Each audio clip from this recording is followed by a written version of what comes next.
Good morning, good afternoon, and good evening, everyone. This is a real quick review video. Never did one of these for a trailer before, but it's the Eternals, Marvel's newest grandiose cosmic story for the Phase 4 of the MCU. This is dubbed as the last or final trailer for the Eternals, which debuts in theaters on November 3rd. And it's pretty dope. I hope everybody have watched it already. Not really going to discuss it in full, but just a little bit of conversation of what I think about it. And you can just listen to my voice as you look at the pretty pictures here.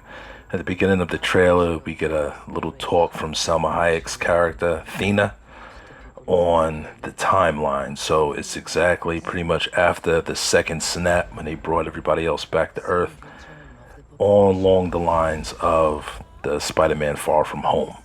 So after the blip, everybody's back, and now the Eternals are pondering what to do now with everything that's getting ready to happen.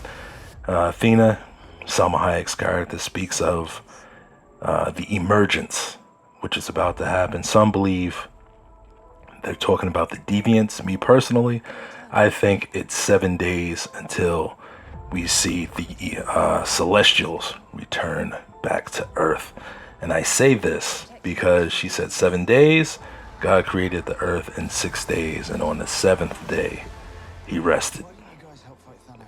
Take what you think from that.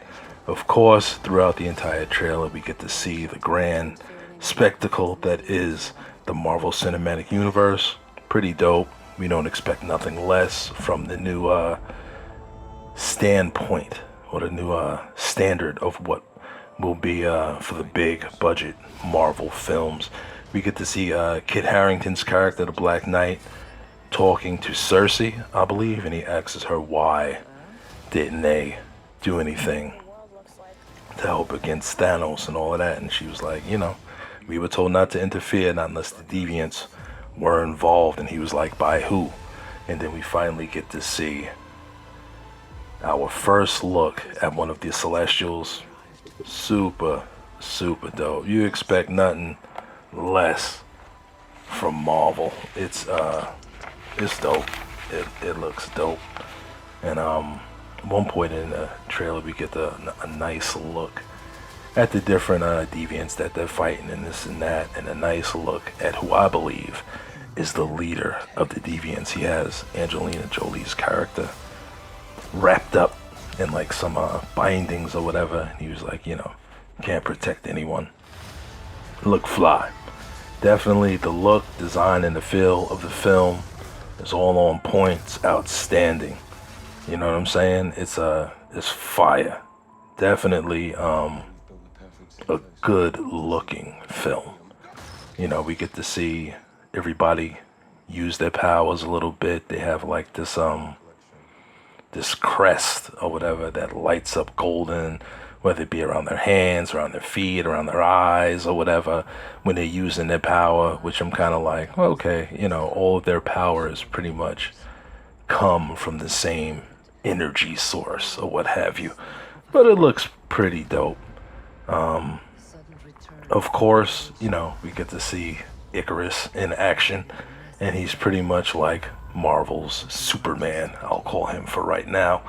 Even though we didn't see much of him, we get the flying, the superhuman strength, the eye beams. So we'll see for that.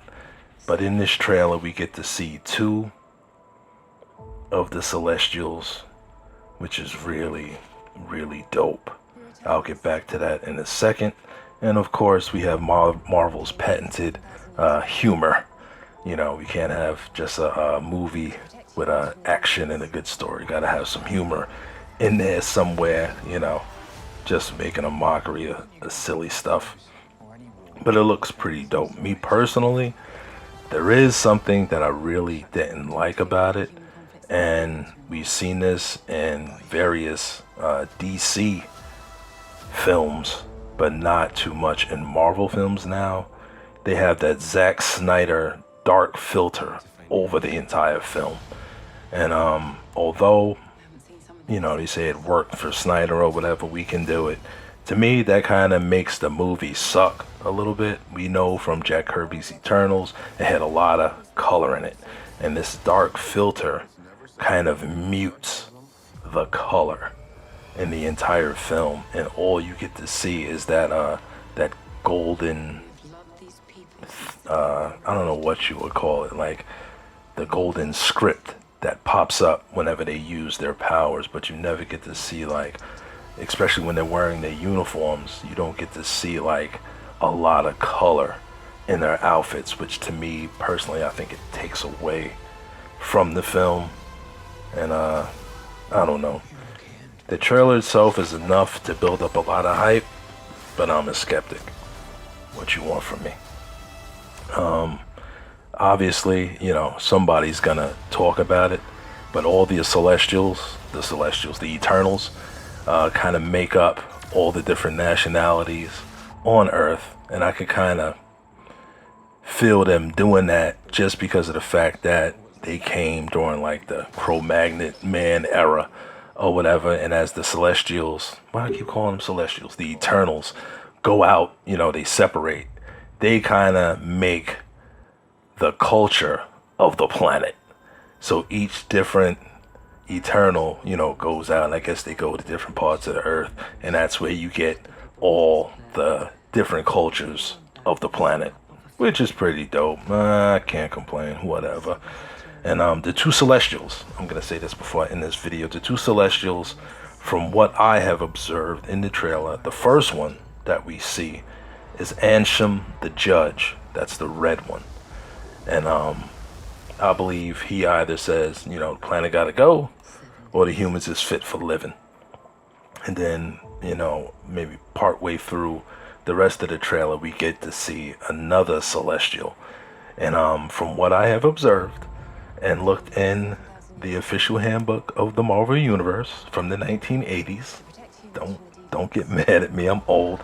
That is Eson, or Essen, the Searcher, and he's the green one. And that's just my observation, although we know, as with the Infinity Stones and an Infinity Gauntlet and all of that, Marvel takes its liberties to change the format, the names, and the colors of whatever they choose it to be. But it looks like it's going to be a dope movie. I guess we'll have to wait until November 3rd to see, you know, exactly what this is going to be. Me personally, I can do without the humor, and I could definitely use a little bit more color. Hope you guys have enjoyed this video. Hopefully we may be doing some more reviews. Gotta get that review up for the second episode of What If. If it's your first time here, please subscribe to the channel. I would ask you to hit that like button. We're gonna try to get as much content out from this channel. We thank everybody that has subscribed already, those who are new subscribers, and those that are first timers here. As always, be great and do great. Peace.